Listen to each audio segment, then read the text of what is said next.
here's today's host, Dr. Monica Berger.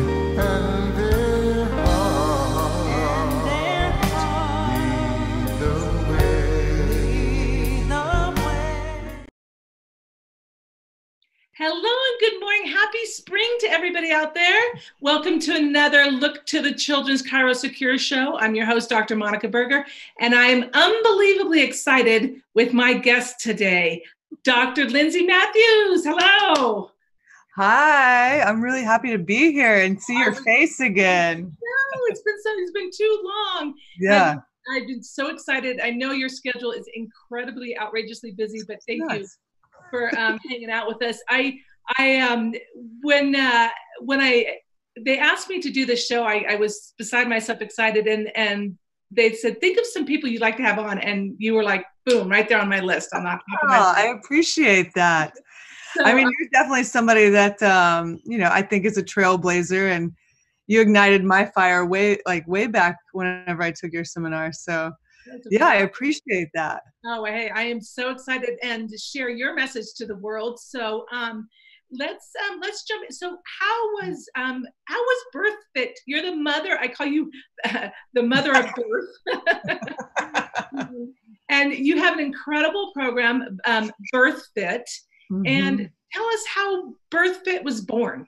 Yeah, how it was conceived, born. Yeah, and we're still in the postpartum period because postpartum lasts forever. But you don't have postpartum depression, right? No, I'm enjoying it. It's all good. Yeah.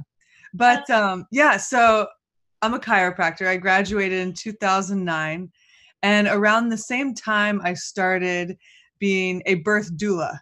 And we use the verb doulaing. So I was doulaing all over Los Angeles. And at the same time, I was taking birth education courses.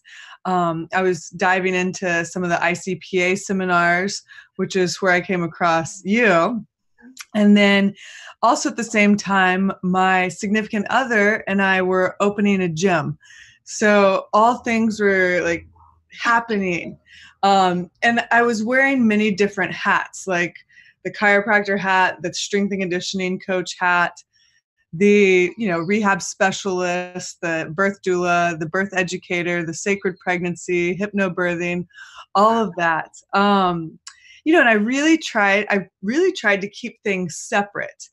And the chiropractic work I was doing at the time was very general population, and I was in an office with 3 other males, and that's where I started my chiropractic practice. And by default, and this was 10 years ago, they sent all the women to me, like if they had period cramps, if they had anything woman related, they're like, I can't touch it, we're sending it to Lindsay. Yeah, so I just kind of became immersed in women's things. And, it was really out of curiosity that I kept going down this path, because I was raised like the standard American diet, standard American culture, where, very young, whenever I got my period, it was like, something to be embarrassed about. Or, the sex talk wasn't really accurate sex talk. Yeah. So I was so curious to go down this path. And then, in Los Angeles, you get a lot of people in the production world and the film business with, I call them alternative jobs. And this woman came to me and she wanted to have a baby during her off season, or her, whenever she wasn't filming a season for her TV show. And she had it all planned out. She was like, I'm going to get in the best shape of my life. I want my spine in alignment, eating clean, working out, everything, total human optimization. And I was like, okay, I mean, this sounds legit. So she had worked with me prior to getting pregnant, and then she conceived, and she really did plan it accordingly. Conception worked out, which is not always the case for everybody. And she had a baby during her downtime. And prior to that, she wanted to recover smart and then get back to work for their 9th or 10th season of the TV show. And I was like, okay, like I know recovery and I know things like that just from being in the sports rehab world. And I was like, I don't know anything about birth. So that's where I started down the path. And just from my research, it showed me that, it seems like an out of hospital birth with no drug interventions probably has the best or quickest recovery. And, that was me being super naive. And, I hadn't even asked my mom about my birth or I hadn't seen birth at all until, I became a birth doula. And she was like, okay, yeah, let's try it. I was like, oh, great. So yeah, she hopped on board. We ended up settling for a midwife that delivered in the hospital in Los Angeles at the time. And it was an awesome experience. Like for one of my first births, it was, changed my life, obviously. And, since then, I've been awakened to all the many things that can happen during the motherhood transition. But, I'm forever grateful to this woman for just trusting me and allowing me to start my journey with her while she started her motherhood journey. So I like to tell her we started our motherhood journey together. That's an amazing story. That's just, that's very touching. Yeah. That's really, really cool. Yeah. I know in a lot of the work that I do, we see so much. A lot of my work has been focused on dealing with those children with neurodevelopmental challenges and stuff. And I've kind of I'm backing track, so to speak, and looking at what I call early intervention. Yeah. Because that's, if we want to turn the tide on where the trajectory on what we're seeing with these, because we really have to think long before that. Yes. Yes. And a lot of things have creeped up in regards to, methylation and MTHFR and everybody, and that's been amazing information. But one of the reasons I wanted to talk with you is because we also know that we know that our parents and our ancestors' emotional and their emotional stability, their emotional response, their stress resilience response is going to alter our DNA. Yeah. And we will carry that over. So who better than to talk and pick somebody's brain on how we can help foster a preconception and prenatal period and a birth experience where we can try to foster the optimal responses and not stress responses. So what do you think is one of the biggest challenges couples are facing, in particularly women facing today? And that's a loaded question. in the birth world. Yeah. I think the biggest challenge is honestly like people knowing themselves and knowing their values and what priorities they want to make as a family unit versus what are their values individually, and then coming together and having that communication, just having that mutual respect and language of communication between the two people that are coming together to establish a family. I think our society is, in our culture, that we're very heavily marketed to, and it's, fear, and it's, our power's taken away. And for women especially, we've never had the power in this country. It was established with without, I like to say, without any women at the seat of the table. Yeah. So, the more research and like books I read, I was like, oh, this was written by a older white male, and nothing against the guy. They know so much about us. Yeah. Totally. And, one of the things I recently read was that, and I totally forget the year, but that they didn't even include in the drawings like a clitoris in anatomy books like Grey's Anatomy until I think the 1980s, which is like, how are you supposed to know your body as a woman if nobody's teaching you? So I think, to answer your question simply is just really truly knowing yourself and your values, and then communicating that with your partner if you have one, and then knowing those values, you can be in action around them. Because for instance, vaccine is a big topic. And Yep. I often see parents scared into this decision. So one of the things we like to do within our BirthFit prenatal series, or, even me, I try to work with parents as soon as they find out they're pregnant. So unlike most doulas who start in the second trimester or beginning of the third, I'm like, hey, you just peed on a stick, let's start working together. But it's really getting clear on who they are as a human so that they can make choices out of love and not fear. And I think that's so important. That's huge. That's huge. Yeah. And we don't want them living in that fear, because then their stress response is up, and that does affect the neurodevelopment of the baby. So totally. Huge. Yeah. And I do want to let the audience know just how successful you are in this whole entire paradigm. You have now trained how many individuals in your BirthFit? Yeah. So we have 134 regional directors, and these are the ones that are licensed to teach our curriculum. So like I mentioned, the BirthFit prenatal series, and that's strictly a birth education course. Like it would fall in the same category as Lamaze or hypnobirthing or Bradley method. And I'll come back to that, but BirthFit postpartum series, breath and flow, workshops, and they're all over the United States. And the cool thing is we actually have 2 males who have joined the ranks of all the leading ladies this year, and one's in Indiana and one's in Denton, Texas. So if anybody's listening and they're around, I mean, these gentlemen are, taking a big step, and I'm super pumped to have them on board. Absolutely. Yeah. But amongst the, go ahead. Go ahead. Oh, I was going to say, within that, there's 134 regional directors, and they fall into our directory. And then our directory has over 500 professionals and coaches and, soon to be yoga instructors and beyond. But if you're looking for somebody that knows how to support a woman during the motherhood transition, I would say go to the directory. Absolutely. And that's birth. They can find that at birthfit.com. Yeah. Because I was going to add what you said earlier about,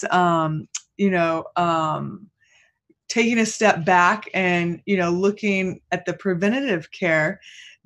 One of the things I picked up on early on, and especially, after taking your seminar and some others, I was like, there's people focusing on pediatrics. Okay, but who's focusing on the mom? Like who is telling her, hey, this is okay. I hear you. I want to support you during this hard time. I want to offer you non-judgmental information so that you can make your own informed, intuitively guided choices. And so that's where I started stepping back, and I was like, okay, here we are.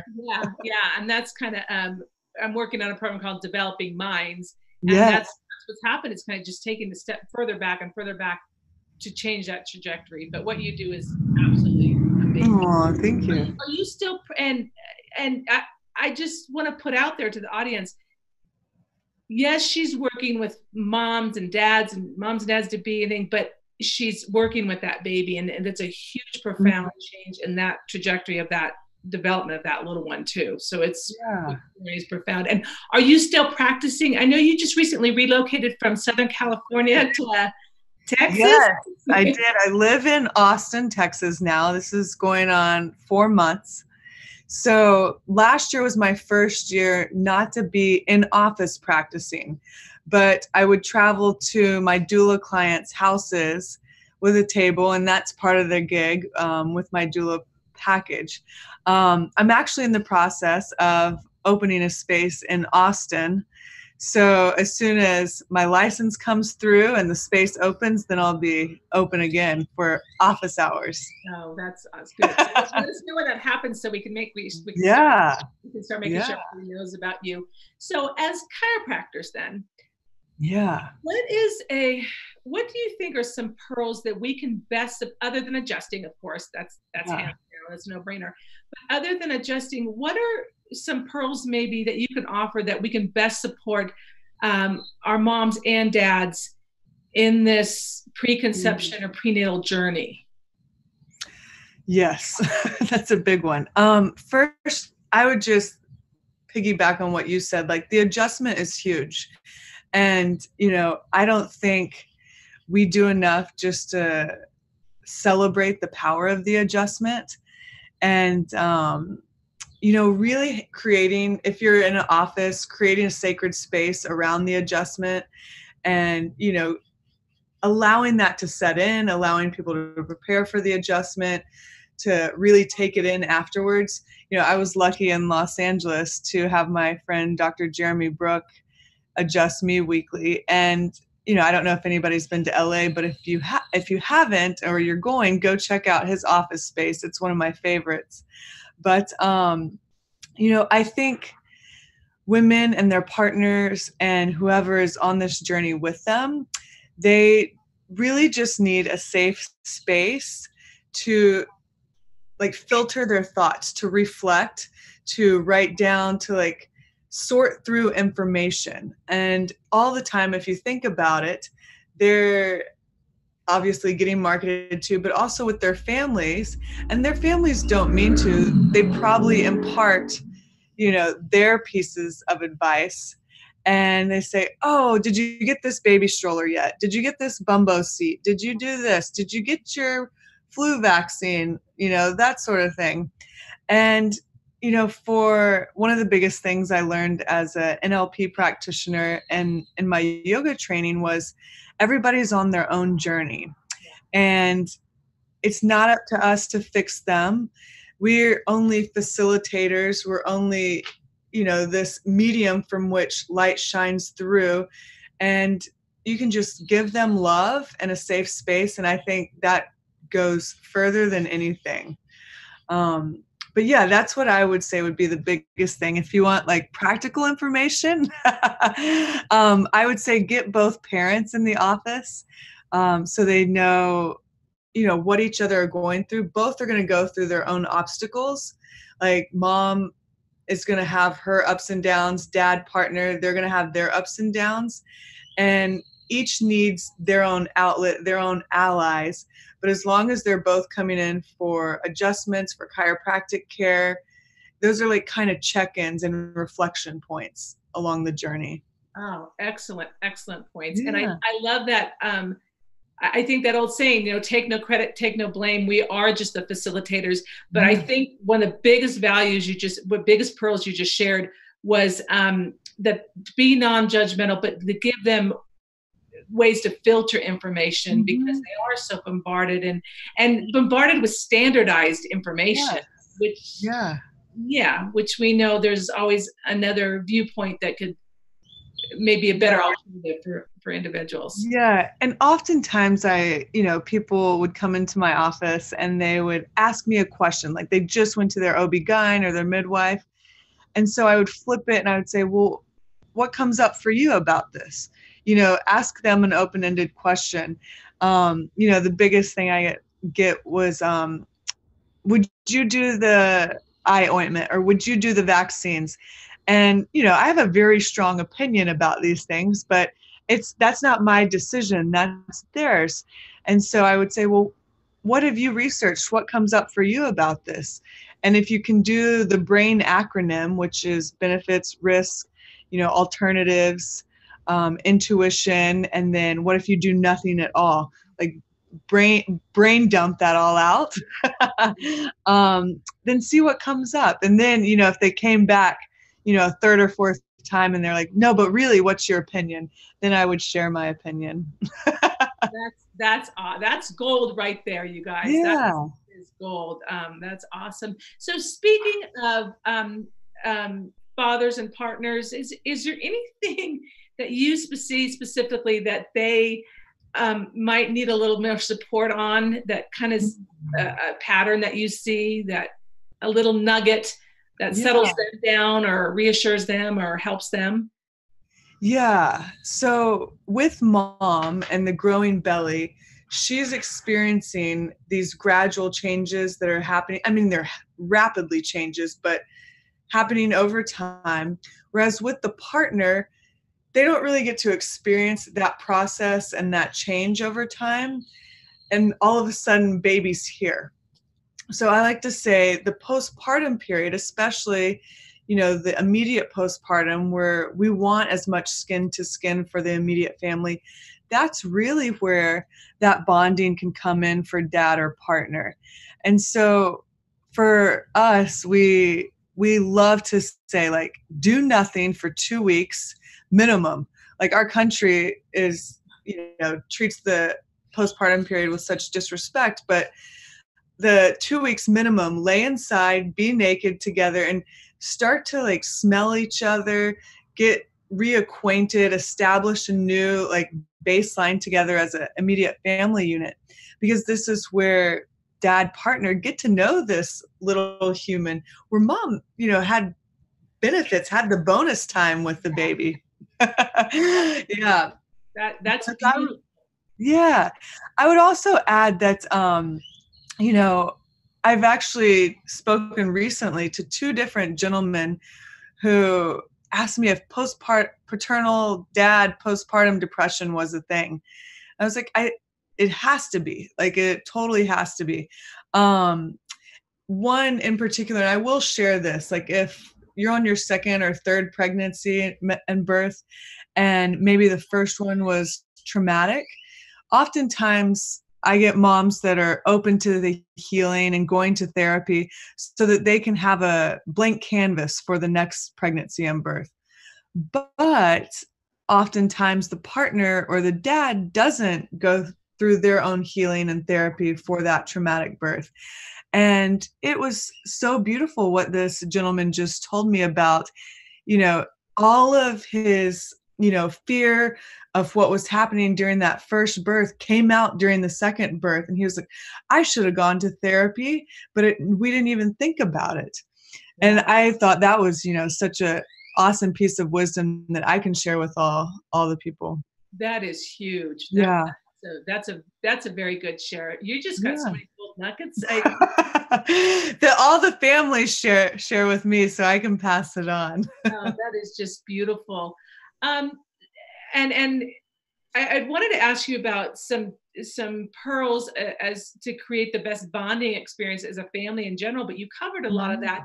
But do you have anything for like older siblings being a part of this, bringing them in as a part of this experience and bringing a new life into their family? Yeah. So a number of the women, and I would say women because I don't know about the men yet, but a number of the women within the BirthFit community have had births in which they've had older siblings at. And they've all approached it a little bit differently, but I think all in all, they gave their older sibling the choice to be there. And especially if they're like around 9 or 10 and they're, can make that decision. They showed them birth videos. They talked to them like small adults, like, hey, this is the birth process. This is what mom's going to do. It's, a lot of work. You may hear her yelling. You may not. We don't know, sort of thing. And if they had a birth video or pictures from the first birth, then they shared it with the sibling in preparation for the next birth. Some have had siblings that have said, no, I don't really want to be a part of it, which is kind of cute. And then others are like, yeah, I definitely want to be there. Call me, get me out of school, But I really think the power in that is they gave the choice to the older sibling. If they're a bit younger, that's totally up to you. But I would say, I think there's so much power in normalizing birth and actually seeing it. And whether it's at a hospital or a birth center or at home, even if the older sibling doesn't make it to the actual birth in the hospital, just being around the process and being involved and seeing how mom's okay. It's not a scary event. Birth happens every day, all the time, And that another, I'm telling you, but that is beautiful in and of itself. When you say normalizing it, taking that, if we take that fear response, us always living in this fear mode, and exposing other children to this, that when they get older, they don't have to fear this whole experience, and make it a beautiful loving, and that's huge. And again, it plays into that patterning that's going to happen in that dang amygdala, where that stress response is going to be pulled down into the baby. So totally, they feel everything. Like the energy is a real thing. I have this discussion with one of these male coaches in the strength and conditioning world. He likes to joke with me. At first, he was like, I don't believe in energy. And I was like, how can you not? But now we joke about it all the time. But there's a great movie, and I don't know if anybody's seen it, called In Utero. And I think it might still be on Netflix, but it talks about how we can influence like even our nutrition 3 months prior to conception, all the energy, the vibes, everything. Baby feels that. So you're spot on. And yeah. We could go on for days, huh? Yeah. I am gonna have to. If I'm in Texas, I'm gonna be giving you a call and seeing. Yeah, heck yeah. Yeah. So, just out of curiosity, while we wrap this up, how many births do you think you've attended? Do you have? Oh, I wish I would have kept count.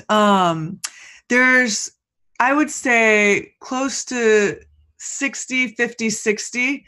I've been a part of, and I say this because I include chiropractic patients in there, but maybe not attended their birth. I would say well over 200.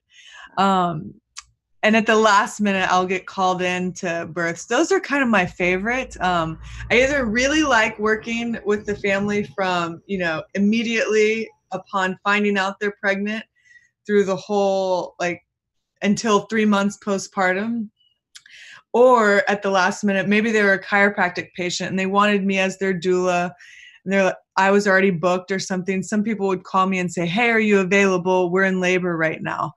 I'm like, well, actually, I could get there in 2 hours. They're like, deal.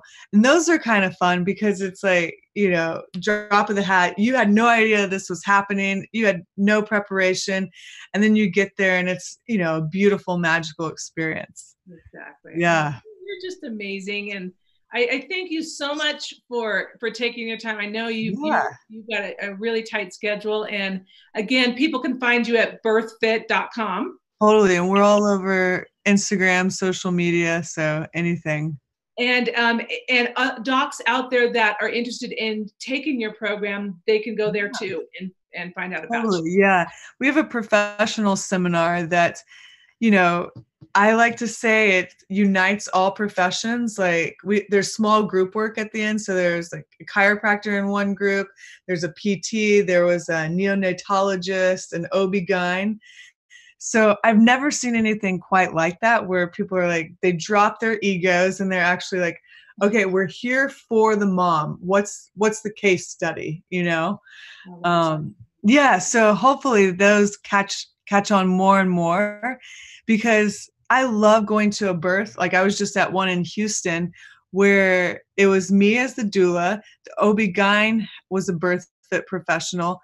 And then my client had done the Birth Fit postpartum series or prenatal series with the actual regional director in that location. So it was everybody coming together, which was really rad. Right. Yeah. And so this is a seminar you'll be putting on, or? Yeah. There's professional seminars. There's probably about 6 or 7 a year. That is you can find that on our website under education. Yeah. Okay. Yeah, I got to get to one of those. There, you got me hooked. Yeah. Well, thank you for having me. Thank you so much, Doc. And thank you for all that you do for the chiropractic profession. And really, my heart's with those kids. So yes. Thank you for what you're doing for the future of the kids. Thank you for what you're doing. It's a together game, right? Together strong. Totally. Right? Yes. Yeah, we have to, and that's what we say. We got to stick to it. We got to be a team because we're only going to make a difference together. Together, right? And you're a huge part of that. So I'm going to be at your coattails pretty soon. Awesome. Hey, thanks so much. You enjoy the rest of your day out there in Houston. Thank you. Awesome. Close enough. Yeah. Take care. Bye. Bye.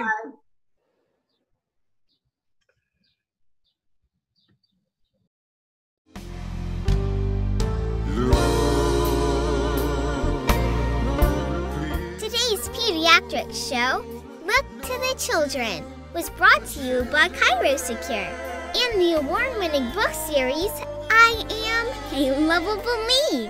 Make sure you join us next week, right here at the same time. See you next week.